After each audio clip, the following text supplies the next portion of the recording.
बताया जा रहा है कि इस लड़की को इसी के ससुराल वालों ने मार दिया है। और किस वजह से मारा है? दहेज की वजह से।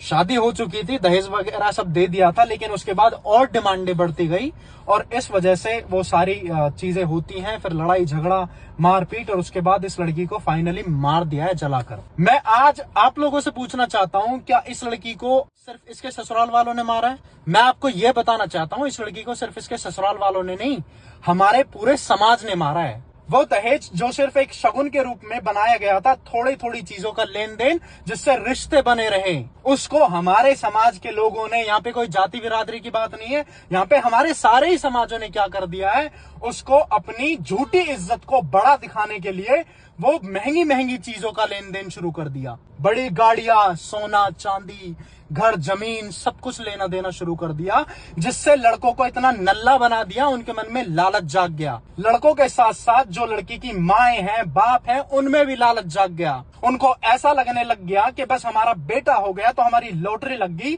जैसे ही लड़का 20 साल का होएगा हमारे घर में दहेज आएगा। वो माँ बाप जिम्मेदार है इस लड़की की मौत के। आज ये दरिंदगी देख रहे हो आप लोग, मतलब इतनी कोई क्या बीत रही होगी उस लड़की पे उस टाइम। और सोचो उस लड़की के दिल में उस टाइम पे क्या चल रहा होगा, कि मतलब क्या वजह है इस सब की। हम आजकल जो ये दिखाते हैं ना कि हमारी बेटी की शादी है और देखो बाप इस तरीके से इतराता है, देखो मैं अपनी बेटी की शादी में इतना दहेज दे रहा हूं। वो दहेज आपकी झूठी इज्जत है, क्योंकि अगर आप अपनी बेटी से प्यार करते ना, आप उसकी शादी में दहेज नहीं, उसके बचपन से लेके बड़े तक जब वो बड़ी हो रही थी उसको शिक्षा प्रदान करते, उसको सामर्थ्य बनाते, उस लड़की को वो सारी चीज देते जिसकी वो हकदार है। आपने उसको परायों की तरह पाला, लेकिन जब शादी आप कर रहे होते हो, आप इस तरीके से दिखाते हो जैसे आप उससे कितना प्यार करते हो। अगर आप सच में उससे प्यार करते ना, उसको आप ज्ञान देते, उसको आप बताते कि इस समाज में लड़ा कैसे जाता है, उसको आप बताते कि जब आप पे कोई उंगली उठाए तो उसकी उंगली काटी कैसे जाती है।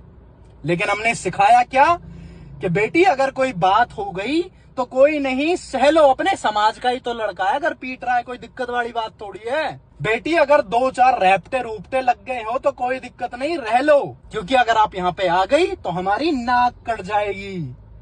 झूठी इज्जत, आपकी इस झूठी इज्जत की नाक ने पता नहीं कितनी बेटी को मरवा दिया है। ये दहेज लालच को जन्म देता है और लालच जन्म देता है क्राइम को। ये बेटी आज उसके ससुराल वालों ने नहीं, हम सब ने मारी है।